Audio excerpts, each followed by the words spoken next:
राम जी धनुष यज्ञ में वहां प्रवेश करते हैं। तो जैसे ही राम जी सब मंचन ते मंचु एक सुंदर विसद विशाल, मुनि समेत दो बंधु तहां बैठा रे महिपाल। निज निज रुख राम ही सब देखा, को न जाने कछु मरम विशेषा। राम जी के मर्म को कोई जान ना पाया कि ये जगत के पालनहार हैं। सब मंचन से मंच इकट्ठी होती तो नारियां मोहित ना होती, वो तो लक्ष्मी हैं भगवान के साथ रहने वाली, उनको देखकर भला कौन मोहित ना होगा। इसलिए सामान्य स्त्री नहीं है, इसलिए नारियां भी उन्हें देखकर, और माँ इतनी सुंदर हैं कि आज तक स्त्रियों ने भी इतनी सुंदरता नहीं देखी, इसलिए मोहित हो गई। इस कथा से हमें शिक्षा क्या मिली, क्या सिखा रही है ये कथा? कि माता सीता पर मोहित हो गई स्त्रियां और पुरुष। क्या शिक्षा मिली? जोर से। शिक्षा ये मिलती है इस कथा से कि संसार की स्त्रियों पर मोहित ना हुआ करो, काम वासना पर मोहित ना हुआ करो। मोहित ही होना है, मन लगाना है तो जगत जननी जगदम्बा के चरणों में मन लगाओ, प्रभु राम के चरणों में मन लगाओ। जिन्हें तोड़ा धनुष तब मिली राम जी को सीता। ये धनुष है अभिमान। धनुष मतलब अहंकार। जब तक राम जी ने धनुष नहीं तोड़ा तब तक राम जी को सीता नहीं मिली।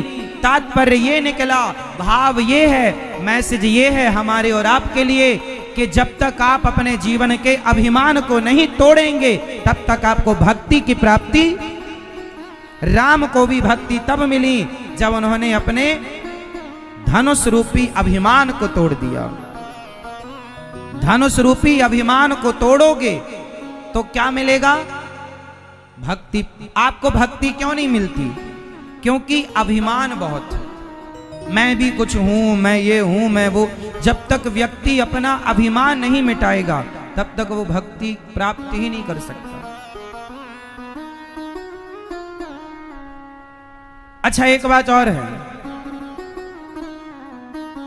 ज्ञान स्त्री है कि पुरुष है? उत्तर दो। ज्ञान कौन है, पुरुष है कि स्त्री है? बताओ, ज्ञान कौन है? ज्ञान कौन है? जोर से। ज्ञान पुरुष है। ज्ञान कौन है? पुरुष। और भक्ति कौन है? स्त्री। आजकल के ज्ञानी लोग माया में बहुत उलझ जाते हैं। किस में उलझ जाते हैं? माया में। अब समझिएगा कि माया भी स्त्री है, भक्ति भी स्त्री है और ज्ञान है पुरुष।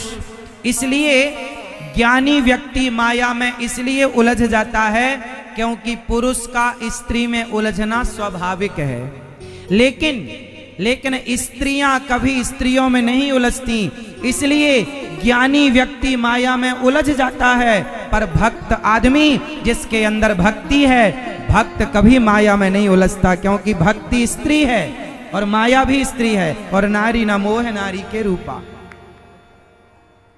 इसलिए ज्ञानी बनोगे तो माया में उलझ सकते हो, पर भक्त बनोगे तो उलझन नहीं है।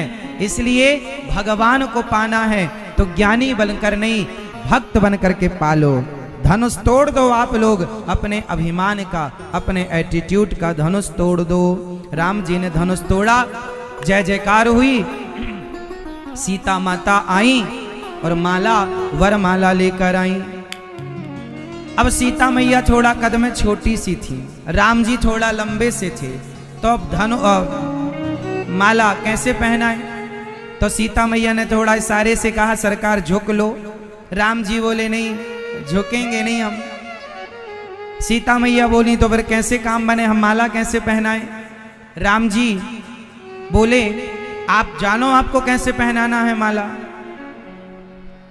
तो लक्ष्मण जी देख रहे हैं कि घंटों से खड़े हैं दोनों, तो लक्ष्मण जी जाके राम जी के चरणों में गिर पड़े, प्रभु बधाई हो, आपके विवाह की बहुत बहुत शुभकामनाएं। तो लक्ष्मण जी को उठाने मेरे राम झुके, सिया मैया ने तुरंत माला पहना दिया। बोलिए सियावर रामचंद्र भगवान की जय। राम जी ने माला सिया जी को माला राम जी ने माला सिया जी को पहनाया। अब अभी माला हुआ ही था कि परशुराम जी आ गए। कौन आया मेरी माँ? परशुराम जी आए। परशुराम जी कौन है जानती हो मैया? जमदग्नि नंदन परशुराम जी उत्पात करने वाले क्षत्रियों को, पाप करने वाले क्षत्रियों को, जिन्होंने 21 बार दुष्ट लोगों को मारकर पृथ्वी को बचाया है, ऐसे परशुराम जी जब शंकर जी का धनुष टूटा तो वो दौड़े दौड़े आए। अरे धनुष को किसने तोड़ दिया? बहुत फरसा लेकर, धनुष लेकर, बाण लेकर, ये वो लेकर आए। परशुराम जी जब आए, कौन, किसने तोड़ा, किसकी ताकत? मेरे शिव जी का धनुष तोड़ दिया।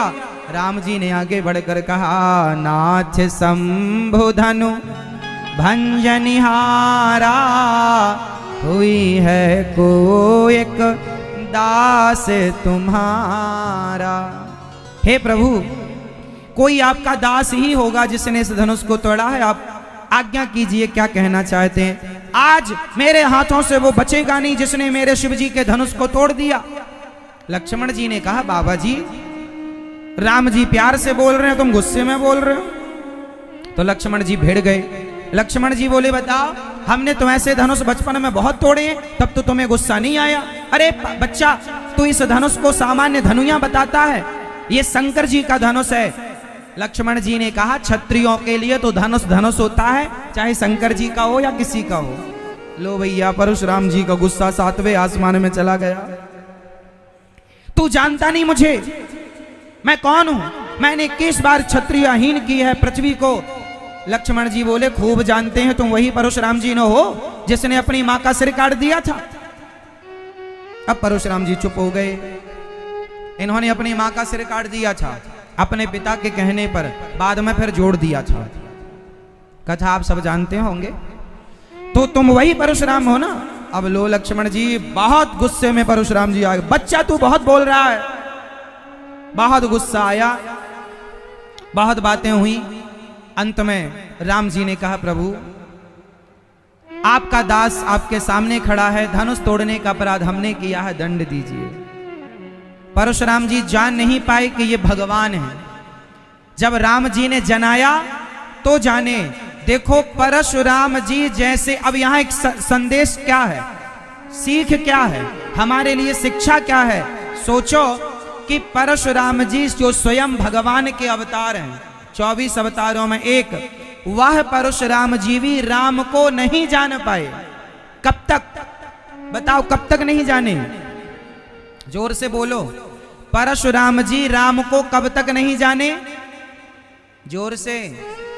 जब तक राम जी ने स्वयं ने जना नहीं दिया।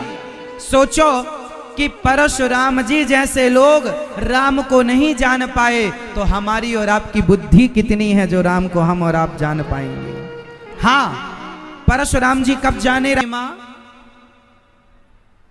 प्यार से सुनना। आज हम आपको बताएंगे कि आप कितना जानते हैं और सामने वाला कितना जानता है। किसकी बात सही है, किसकी बात झूठी है, किसका कहना सच है, किसका कहना मिथ्या है। सुनो, ध्यान से सुनेंगे मेरी बात तो पूरा समझ में आएगा। एक विद्यालय था, उस विद्यालय में सारे बच्चे अंधे थे, अंधों का विद्यालय था। उनके जो टीचर थे, गुरुजी थे, मास्टर जी थे, वो सारे अंधे बच्चों को पढ़ाते थे। मास्टर जी अंधे नहीं थे, मास्टर जी की आंखें थीं, सारे बच्चे अंधे थे। एक दिन गांव में हाथी आया, एक दिन गांव में हाथी आया तो स्कूल के सारे बच्चों ने कहा, गुरुजी ये घंटा आज बज रहा है, ये क्यों बज रहा है? गुरुजी ने कहा आज गांव में हाथी आया है और हाथी के गले में घंटा पड़ा है, वो टन टन टन टन बज रहा है। तो चेलों ने कहा, विद्यार्थियों ने कहा, गुरुजी क्या हम हाथी को देख सकते हैं? गुरुजी बोले बेटा काश तुम्हारी आंखें होती तो तुम देख पाते, पर तुम्हारी तो आंखें नहीं। अच्छा, तो गुरुजी आप हाथी को बुला दो, हम लोग आंखों से नहीं देख सकते तो क्या हुआ, हम लोग छू करके देखेंगे, छू करके टच करेंगे, स्पर्श करेंगे। हाँ ठीक है। गुरुजी ने महावत को बुलाया, भैया जरा हाथी ले आओ, हमारे स्कूल के बच्चे हाथी का दर्शन करना चाहते हैं। हाथी आया, गुरुजी ने एक एक करके बच्चों से कहा जाओ। बच्चा एक गया और हाथी के पांव को पकड़ के आया। पांव, अच्छा हाथी मोटा मोटा होता है खंबे की तरह, पांव पकड़ के लौट आया। दूसरा बच्चा गया तो उसकी पकड़ में हाथी की सूंड आई, सूंड। अब सूंड को पकड़ के उसने, अच्छा ऊपर मोटा होता है नीचे पतला होता है, हाथी ऐसा होता है। तीसरा गया तो हाथी जब तक बैठ गया तो हाथी का पेट पकड़ के आया, अच्छा हाथी दीवार की तरह होता है। चौथा गया तो हाथी की पूंछ पकड़ में आई, उसने कहा अच्छा हाथी झाड़ू की तरह होता है। पांचवा गया तो हाथी के कान पकड़ लिए, अच्छा सुपड़े की तरह, सूपे की तरह होता है हाथी। जो जाए वह एक चीज पकड़ के आ जाए, और जो पकड़ के आए वो उसी को संपूर्ण मान ले कि यही हाथी है। अब सारे बच्चों ने देख लिया, महावत हाथी को लेकर चला गया। गुरुजी ने कहा बच्चों हाथी किस किस ने देखा? सबने कहा हमने देखा। चलो बताओ हाथी कैसा था? एक ने कहा गुरुजी खंबे की तरह था। दूसरे ने कहा गुरुजी ये गलत कह रहा, हाथी झाड़ू की तरह था। तीसरे ने कहा गुरुजी दोनों गलत, हाथी दीवार की तरह था। चौथे ने कहा गुरुजी तीनों गलत, हाथी सूपे की तरह था। पांचवे ने कहा सब गलत, हाथी नीचे से पतला था ऊपर से मोटा था, सूंड पकड़ी जिसने। अब आप लोग उत्तर दो, इन सारे बच्चों में सही कौन कह रहा है और गलत कौन कह रहा है? उत्तर दो फटाफट। इन सभी बच्चों में सही कौन कह रहा है? कौन? जोर से मेरी मां। सही कौन कह रहा है? सही कौन कह रहा है? और गलत कौन कह रहा है? अब समझो, इन बच्चों की अलग अलग टीम हो गई। पांव पकड़ने वाले का दल अलग हो गया, सूंड पकड़ने वालों का दल, क्योंकि उनका एक विचार हो, हाँ भाई तुम हमारी तरह ठीक कह रहे हो। पांव पकड़ने वाले का, सूंड पकड़ने वाले का पूंछ। अब दल दल हो गए, 5 दल बन गए। 5 दल में 10-10 बच्चे आ गए, क्योंकि 10 ने सूंड पकड़ी थी तो वो एक तरफ हो गए, 10 ने पूंछ पकड़ी तो वो एक तरफ हो गए, 10 ने पेट पकड़ा तो वो एक तरफ हो गए। अब बताओ इनमें सही कौन कह रहा है और गलत? ना तो ये लोग सच कह रहे हैं, ना तो ये लोग झूठ कह रहे हैं। इनका ये कह रहे हैं हाथी खंबे की तरह होता है, ये बात सच तो है पर अर्ध सत्य है, आधी सच है। ये कह रहे हैं हाथी झाड़ू की तरह होता है, तो सच तो है पर आधा सच है। भाई इन लोगों ने जितना देखा है इन्होंने उतने को संपूर्ण मान लिया। इन्होंने जितना देखा है उतने को संपूर्ण मान लिया, जबकि हाथी तो इनके देखने से कहीं ज्यादा था। उसी तरह हिंदुओं ने ईश्वर को जितना देखा, उसको जितना समझा, उन्होंने उतना उसके बारे में कह दिया। मुसलमान ने जितना देखा, जितना गाया, उन्होंने उतना कह दिया। यहूदी पारसी जितना जिसने देखा उसने उतना कह दिया। सच्चाई तो यह है कि हम और आप ईश्वर के बारे में जितना कह रहे हैं, जितना जान रहे हैं, ईश्वर उससे करोड़ों गुना अधिक है। इसलिए हमारे यहाँ गोस्वामी जी लिख रहे हैं कि हरि अनंत, हरि कथा अनंता, कहाँ ही सुना ही बहुविधि सब संता। हरि अनंत मतलब उसे कहा ईश्वर अतर्क है, शब्दों से परे है, उसे कोई नहीं कह सकता कि वो कैसा है। भगवान कैसे हैं जाकी रही भावना जैसी। भाव आपका जो है भगवान वो है। पर हम सोचें कि भगवान ऐसे ही है ना, भगवान हमारे जानने हमारे पहचानने से करोड़ों गुना श्रेष्ठ हैं और ज्यादा हैं। इसलिए ईश्वर को लेकर ज्यादा विवाद ना किया करो। भगवान कैसे हैं ये छोड़ दो, भगवान में आप सच्ची आस्था रखो और भगवान से प्रेम करो। जो प्रेम करेगा उसे भगवान स्वयं बता देंगे कि मैं कैसा हूं। अर्जुन को जब गीता सुनाई तो भगवान ने अपना विराट रूप दिखाया। अर्जुन की आंखें बंद हो गईं, क्योंकि इन आंखों से भगवान के उस रूप को वो कैसे देख सकते। तब भगवान ने अर्जुन को दिव्य चक्षु प्रदान किए। जब तक भगवान दिव्य नेत्र नहीं देंगे तो अर्जुन भगवान को ना देख पाए, तो बिना दिव्य चक्षुओं के आप और हम भगवान को क्या देख पाएंगे। इसलिए उनके चरणों में समर्पण कर दो, प्रभु के चरणों में। वो आपको योग्य समझेंगे तो अपनी कृपा दृष्टि देकर वो अपने आप को दिखा देंगे कि मैं कैसा हूं।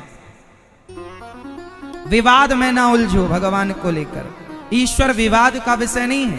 आजकल भगवान को लेकर जो विवाद होता रहता है, ईश्वर विवाद का विषय। कुछ लोग कहते हैं मैं भगवान को नहीं मानता। चलो, एक सज्जन बोले महाराज जी मैं भगवान को नहीं मानता। ठीक है भैया, आप कहते हैं कि मैं भगवान को नहीं मानता, तो आप ये बताओ कि आपके ना मानने से भगवान का नुकसान क्या है। आप मत मानो। एक बात बताओ, एक बार क्या हुआ, रायसेन के सभी उल्लुओं ने मीटिंग की। मैया ओ मेरी प्यारी मां। एक बार रायसेन के सभी उल्लुओं ने मीटिंग की और उल्लुओं ने कहा क्यों, सूर्य भगवान होते हैं क्या। उल्लुओं ने कहा नहीं जी, हमने तो कभी नहीं देखा, हमारे बाप दादों ने भी कभी नहीं देखा। सारे उल्लुओं ने कहा कि सूर्य होते ही नहीं है, ये मनुष्य लोग कहते हैं सूर्य भगवान आ गए, सूर्य भगवान चले गए। सारे उल्लुओं ने प्रस्ताव पारित कर दिया कि सूर्य जैसा कुछ नहीं है, ये मनुष्य लोग पागल हो गए। सूर्य होता तो हमें दिखाई पड़ता। अब बताओ कि सूर्य भगवान होते हैं कि नहीं, जोर से। सूर्य भगवान तो होते हैं, पर उल्लू को दिखाई नहीं पड़ते। सूर्य भगवान तो होते हैं पर उल्लुओं को दिखाई नहीं पड़ते। उसी प्रकार भगवान तो होते हैं, कुछ उल्लुओं को भगवान नजर नहीं आते, क्योंकि उनकी आंखों में अज्ञान का मोतिया बिंद हो गया। लोग कहते हैं भगवान नजर हैं तो दिखाओ।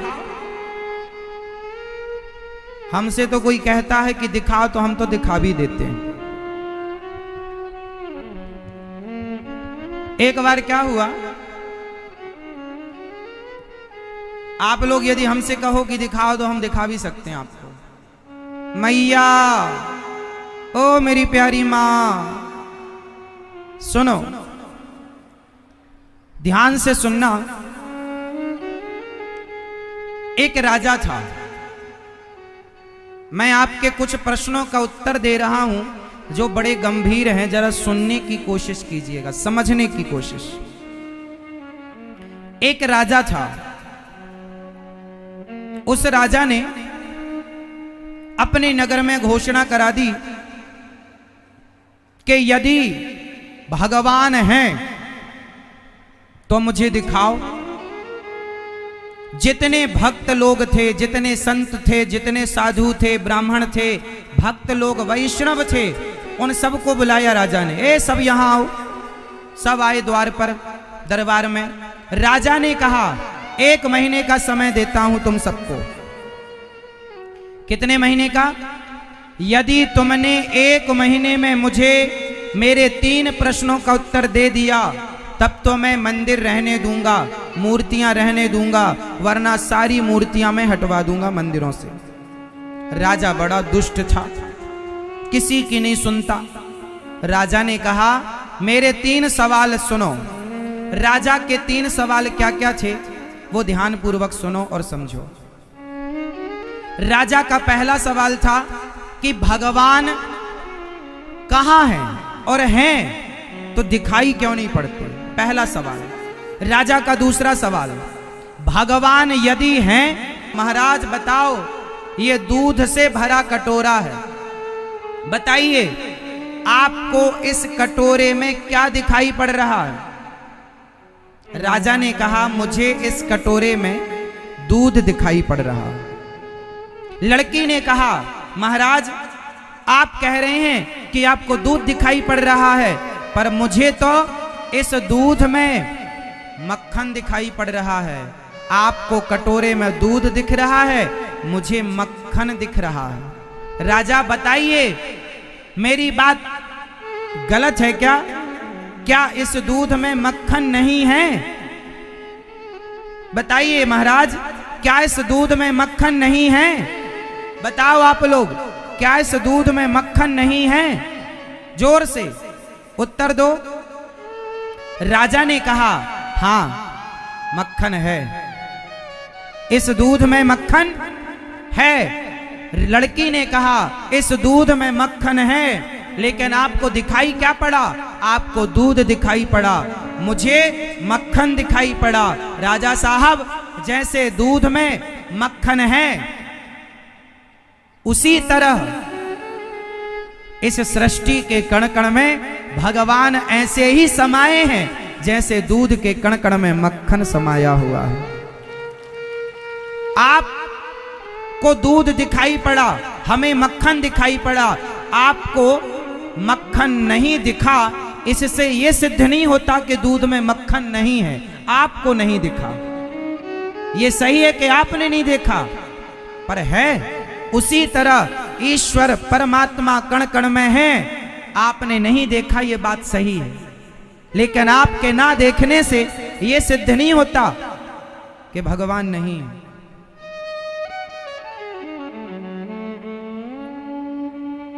जैसे हाथ में बैक्टीरिया होते हैं, बोलो हाँ या ना? आपके हाथ में बैक्टीरिया है, हाँ या ना? जोर से, थोड़ा और जोर से। है तो बताओ। मेरी पीछे वाली मैया सुन रही हो? मेरी माँ, आवाज आ रही है पीछे तक? आ रही हो तो हाथ उठा लो। पीछे वाले भक्त आवाज आ रही? जो खड़े हैं दादाजी सड़क में, आवाज आ रही है? चलो आ रही है। बहुत पीछे तक लोग खड़े हैं। मेरी माँ, मेरे भाई लोग ध्यान से सुनिएगा। चलो बताओ, आपके हाथ में बैक्टीरिया होते हैं, क्या आंखों से दिखाई पड़ते हैं? मेरी बहन बताओ, आपके हाथ में बैक्टीरिया हैं, दिखाई पड़ते हैं? फिर कैसे दिखते हैं? बताओ जल्दी, कैसे दिखते हैं? बताओ। हाथ में बैक्टीरिया है, पर इन्हें देखने के लिए एक मशीन आती है जिसे माइक्रोस्कोप कहते हैं, सूक्ष्मदर्शी यंत्र कहते हैं। एक मशीन आती है, उस मशीन के द्वारा ये बैक्टीरिया जैसी बारीक चीजें देखी जाती हैं। सोचो कि तुम्हारी इन आंखों से बैक्टीरिया नजर नहीं आते, तो इन आंखों से परमात्मा कैसे नजर आएगा? तुम्हारी आंखों से बैक्टीरिया नहीं दिखते। द्वार पर खड़ा है, उसके सिर पर राजा बोला कि जो राज सिंहासन पर, राजा ने अपना मुकुट उतारा, लड़की के माथे पर रखा, बोला बताओ तुम्हारे भगवान अभी क्या कर रहे हैं? लड़की ने कहा मेरे भगवान अभी ये कर रहे हैं कि मुझ जैसे भिखारी को उन्होंने राजा बना दिया और तुम जैसे राजा को भिखारी बना दिया। देखो तुम्हारी जगह पर मैं बैठ गई और मेरी जगह पर तुम खड़े हो गए। ये मेरे विधाता का रोज का काम है, राजा को रंग बनाना और रंग को, ये मेरे भगवान का रोज का काम है। अभी मेरे भगवान ये कर रहे हैं, तुम जैसे राजा को पद से नीचे कर दिया और मुझ जैसे सामान्य नागरिक को राजा बना दिया। राजा चरणों में गिर पड़े, समझ गए कि मैं जो निर्णय मैं लेने जा रहा था वो गलत था। लड़की ने आंख खोल दी। बस मेरी मां, पूरी बात का केवल ये अर्थ निकला कि ईश्वर संदेह का नहीं, केवल श्रद्धा का विषय है। यदि परमात्मा को करीब से जानना है तो भगवान से सच्चा प्रेम करना सीखिए गोपियों की तरह। भगवान को परशुराम जी जान गए, प्रणाम करके अपने धाम चले गए और राम जी का माता सीता जी से विवाह हुआ। अब एक सवाल यहां खड़ा हुआ कि जनक जी ने अयोध्या में निमंत्रण क्यों नहीं भेजा था धनुष यज्ञ का। तो आज इस प्रश्न का उत्तर आज हम आपको देते हैं। एक समय की बात है, जनक जी ने निमंत्रण नहीं भेजा अयोध्या में, सीता स्वयंवर का नहीं भेजा। वो तो गुरु वशिष्ठ जी के यहाँ निमंत्रण गया, उस गुरु विश्वामित्र जी के यहाँ, तो वहां पर राम लक्ष्मण थे तो वो संग आए। क्यों नहीं भेजा निमंत्रण, उसका एक बहुत बड़ा कारण था। वो कारण आप सब सुनिए, ध्यान पूर्वक सुनिएगा। एक समय की बात है कि राजा जनक एक बगीचे में बैठकर, जहां सुंदर सुंदर वृक्ष थे, सुंदर सा कुआं था, सुंदर सा झरना था, सुंदर सी बावड़ियां थीं और वहां बड़ी ठंडी ठंडी हवा चल रही थी। वहां पर राजा अपने सारे सभासदों के साथ वहां नृत्य गान सुन रहे थे, नृत्य गान सुन रहे थे, नृत्य देख रहे थे, गान सुन रहे थे। उसी समय एक संत आए, खड़े रहे, पर राजा जनक ने संत की तरफ ध्यान नहीं दिया। वो नाच गाने में, वहां के आनंद भजन कीर्तन में मस्त रहे। संत को बड़ा बुरा लगा कि मैं आया और जनक जी ने मुझे बैठने तक को नहीं कहा, देखा भी नहीं। संत जी ने श्राप दे दिया, राजन, जिस बगीचे की सुंदर हवा और शीतलता भरे जल का तुम आनंद ले रहे हो, सुंदर सा बगीचा, इस सुंदर से हरे भरे वृक्षों का और बावड़ियां और कुएं और झरनों का आनंद ले रहे हो, यहां बैठकर जाओ, ये सारा बगीचा सूख जाए, मेरा श्राप है। देखते देखते सारा कुआं सूख गया, पेड़ पौधे सूख कर वीरान हो गए। राजा घबराए, चरणों में गिर पड़े, महाराज बड़ा अपराध हो गया, हम आपका स्वागत सम्मान नहीं कर पाए, पर हम आपको देख ना पाए, इसलिए हमें क्षमा कीजिए। प्रभु, ये हमारा बड़ा प्रिय उपवन है और आप इसे सुखा दिए, कृपा करो इसे फिर से हरा भरा बना दो, जैसा था वैसा कर दो। संत जी ने कहा कि यदि कोई पतिव्रता नारी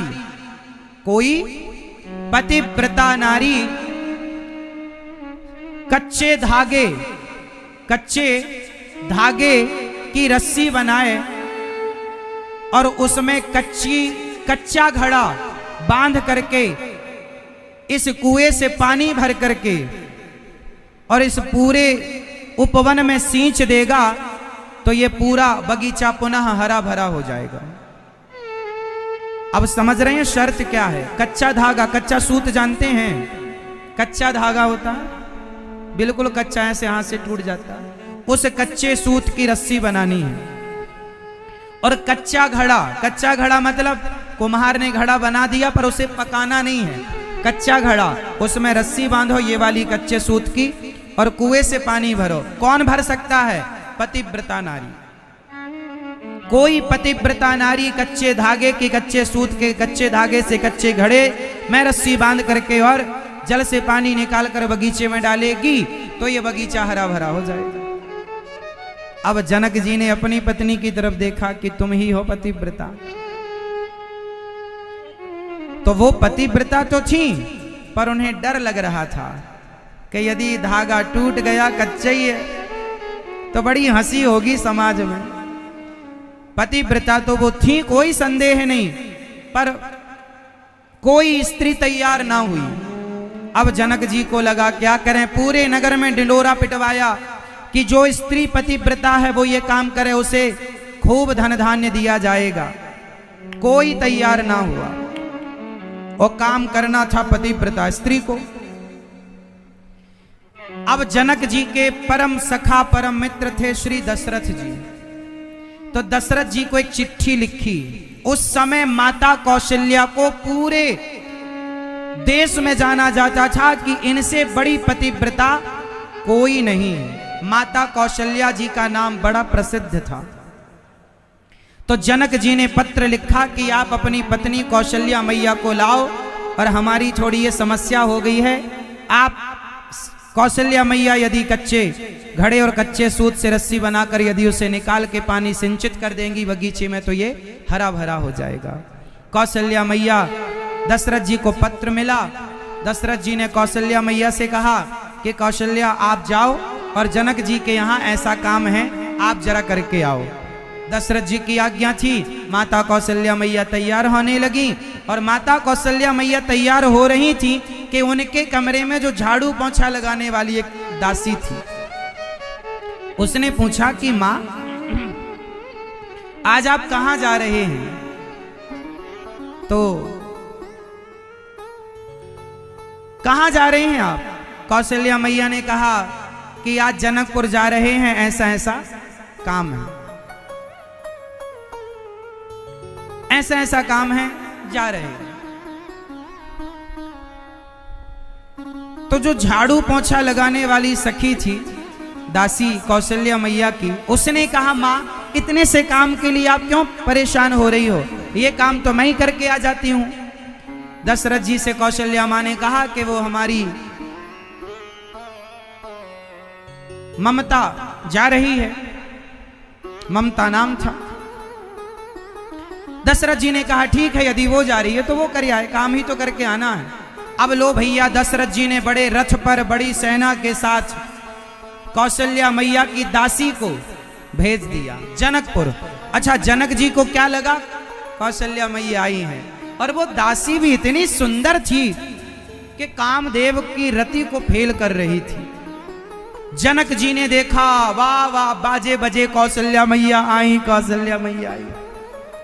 सारा नगर जागा, कौशल्या मैया की जय। तब सखी उस दासी ने कहा महाराज मैं कौशल्या नहीं हूं, मैं कौशल्या मैया की दासी हूं, कमरे में झाड़ी पोंछा करने वाली। जनक जी ने कहा राम राम, तुम कर लोगी ये काम? हाँ चलो बताओ कहां तुम्हारा कुआं। लो भैया, दासी गई, कच्चे सूत की बढ़िया रस्सी बनाई, उसमें लपेटा, कच्चे घड़े को पानी डाला। हे विधाता, यदि मैं सच्ची अयोध्या की नारी हूं, सच्ची पतिव्रता हूं, ये धागा टूटना नहीं चाहिए, घड़ा फूटना नहीं चाहिए। लो भैया, उस नारी ने डाल दिया घड़ा कुएं में, पानी भर के खींचने लगी। लोग देख रहे हैं कब टूटे, कब हम हंसी उड़ाएं, लेकिन क्या मजाल के टूट जाए। उसने निकाला और निकाल करके पूरे उपवन में, पूरे वृक्षों पर सिंचन किया उस जल का। देखते देखते जनक जी का पूरा बगीचा हरा भरा जस की तस पहले की तरह हो गया। जय जयकार हुई। वो दासी घर आई, तब से जनक जी डर गए। हे भगवान, हम बुला रहे थे रानी को, आ गई दासी। सीता स्वयंवर में कहीं हम राम लक्ष्मण को बुलाएं और कहीं उनके दास वास आ जाएं तो सीता का विवाह उनसे करना पड़ेगा, इस डर के मारे नहीं बुलाया। जनक जी डर गए कि अयोध्या की तो दासी इतनी बड़ी पतिव्रता है, वहां के दास दासी ऐसे हैं। हमने बुलाया और राम लक्ष्मण, राम जी ना आए, बस सोचे कि तू ही दास, तू ही जा भैया, तोड़िया धनुष वनस। तो अयोध्या का कोई भी तोड़ देता, इसमें कौन सी बड़ी बात है। राम जी की कृपा जिस पर हो जाए वो सब काम कर ले। इस डर से जनक जी ने नहीं बुलाया, लेकिन राम जी गए, धनुष तोड़ा और जनकपुर दशरथ जी बारात लेकर आए। तीनों भाइयों का और विवाह संपन्न हुआ। प्रभु राम का विवाह माता सीता से। बताओ भरत जी का विवाह किनसे हुआ? आप बताओ, भरत जी की पत्नी का नाम बताओ। हाँ, रुक्मणी। मैया बताओ, बताओ भैया बताओ, भरत जी की पत्नी का नाम बताओ। हाँ, माता मांडवी। श्री लक्ष्मण जी की पत्नी का नाम बताओ भैया आप। माता उर्मिला। और शत्रुघ्न जी की पत्नी का नाम बताओ आप, काली बहन। बताओ, शत्रुघ्न जी की पत्नी का नाम बताओ, जल्दी बताओ मेरी बहन, मेरी माँ। लो कर लो नकल, जल्दी बताओ क्या, चलो नकल करके बताओ क्या नाम था, क्या नाम था? श्रुत कीर्ति। चारों भाइयों का विवाह हुआ और माता सीता अब विदा हो रही हैं। महीनों तक बारात रुकी, बड़ा आनंद से गोस्वामी जी ने मंडप के नीचे हर उत्सव को बड़े आनंद से लिखा हुआ है और बहुत समय तक बारात रुकी। अब जाने की बात करें तो जनक जी रोपणे छोड़े दिन, और पर अंत में जब जाने की बात हुई और जाने का समय निकाला गया, विदाई का मुहूर्त, तो जनक जी ने जैसे सीता मां को विदा किया तो दशरथ जी आए और दशरथ जी ने जनक जी के चरणों में लेट कर प्रणाम किया। जनक जी बोले, महाराज ये क्या कर रहे हैं, हमेशा लड़के वाले को प्रणाम करते हैं, आप हमें प्रणाम क्यों कर रहे हैं? जनक जी ने कहा, दशरथ जी ने कहा, महाराज वो रिवाज गलत है, तो ये रिवाज सही है कैसे? दशरथ जी ने कहा, अच्छा आप लोग बताओ, देने वाला बड़ा होता है कि लेने वाला? जोर से, देने वाला बड़ा होता है या लेने वाला? जिनके विदा होने का दर्द वही लोग समझ सकते हैं जिनकी बेटियां हैं, जिनकी बेटियां नहीं हैं वो नहीं जानेंगे।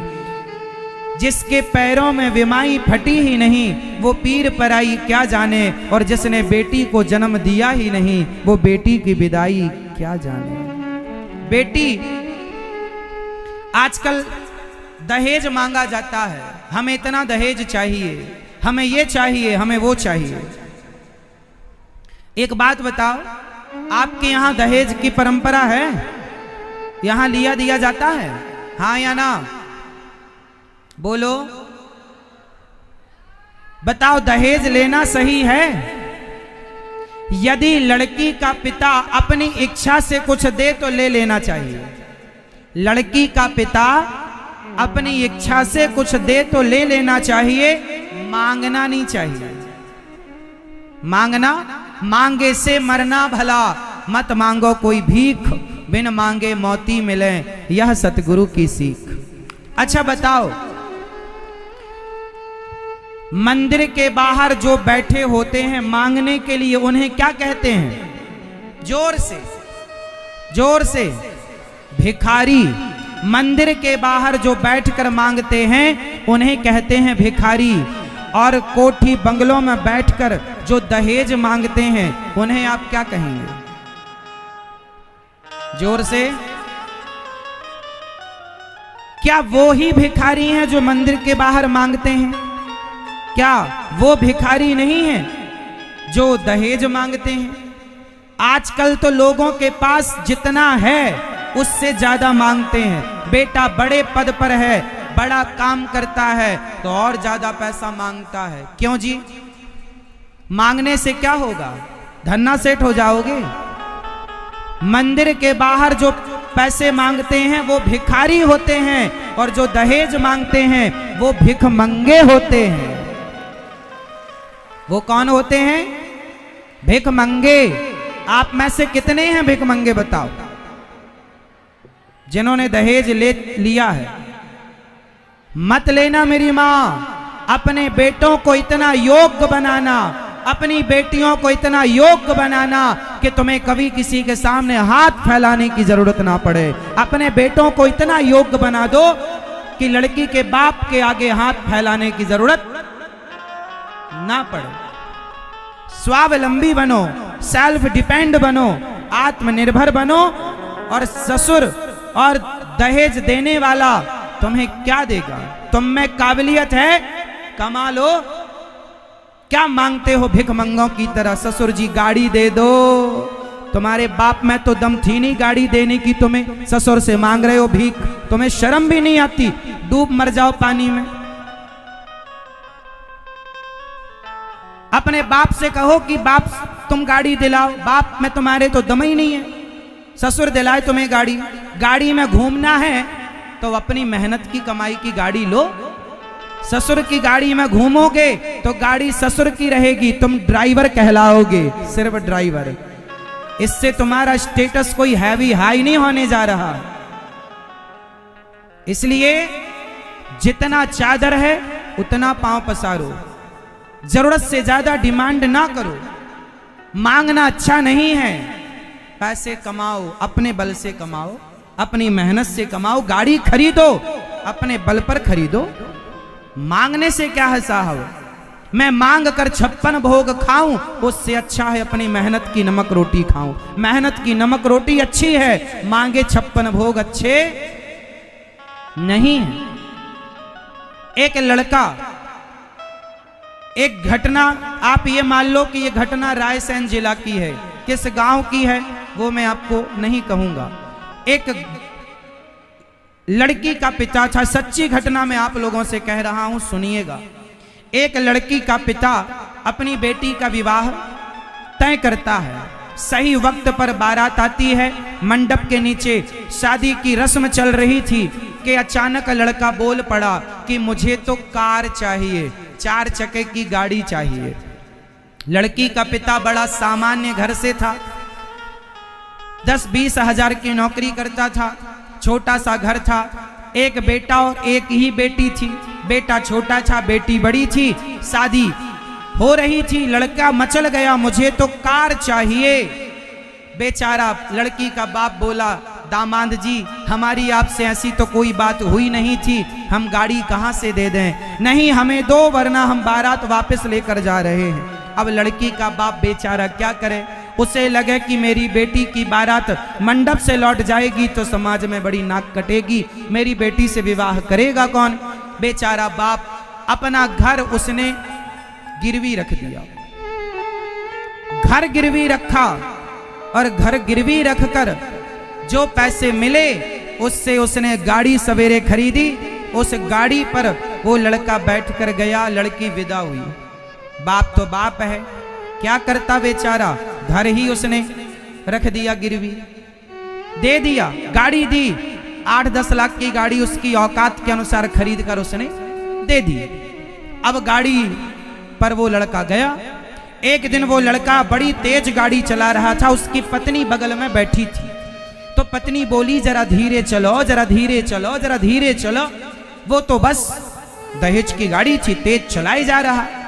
सामने एक भिखारी आ गया, अपाहिज, एक पांव टूटा था, वैसाखी लेके चल रहा था। बीच सड़क में आ गया, वो सड़क पार कर रहा था। अचानक गाड़ी आ गई, ब्रेक लगाया, घिसटती हुई गाड़ी जाकर भिखारी के पास खड़ी हो गई। बाल बाल बच गया एक्सीडेंट होने से।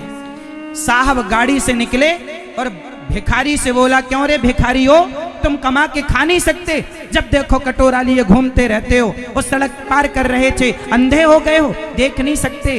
अभी एक्सीडेंट हो जाता, तुम मर जाते मेरी गाड़ी के नीचे आकर। क्या कमा कर खा नहीं सकते? उस लड़की ने, उसकी पत्नी बाहर आई, 100 रुपए निकाल कर उस भिखारी को दिया और कहा, भैया आप जाओ। पति बोला, क्या जरूरत थी इन भिखमंगों को 100 रुपए देने की? उस लड़की ने कहा अपने पति से, स्वामी जी ये अपाहिज है, इसका भीख मांगना मजबूरी है क्योंकि इसका एक पांव टूट गया है, अपाहिज है। आज पूज्य श्री अनिरुद्धाचार्य जी महाराज ने हम सभी लोगों को बहुत ही उत्तम एवं शिक्षाप्रद कथा सुनाई है। आशा करता हूं कि इस शिक्षाप्रद कथा से हम सभी लोग कुछ न कुछ शिक्षा अवश्य ग्रहण करेंगे और अपने जीवन को सुखी और सात्विक बनाने का प्रयास करेंगे। मित्रों, अगर आपको यह शिक्षाप्रद कथा पसंद आई हो तो वीडियो को लाइक करें और अधिक से अधिक लोगों को शेयर भी करें, जिससे और भी लोग महाराज जी की इस शिक्षाप्रद कथा से शिक्षा लेकर अपने जीवन को सुखी बना सकें। मित्रों, अगर आपने अभी तक हमारे चैनल को सब्सक्राइब नहीं किया है तो हमारे चैनल को तुरंत सब्सक्राइब भी कर लें, जिससे आपको नोटिफिकेशन के माध्यम से महाराज जी के शिक्षाप्रद कथा तुरंत प्राप्त हो सकें। मित्रों, तो कल फिर किसी शिक्षाप्रद कथा के साथ आप लोगों के समक्ष प्रस्तुत होंगे। तब तक के लिए जय श्री राधे।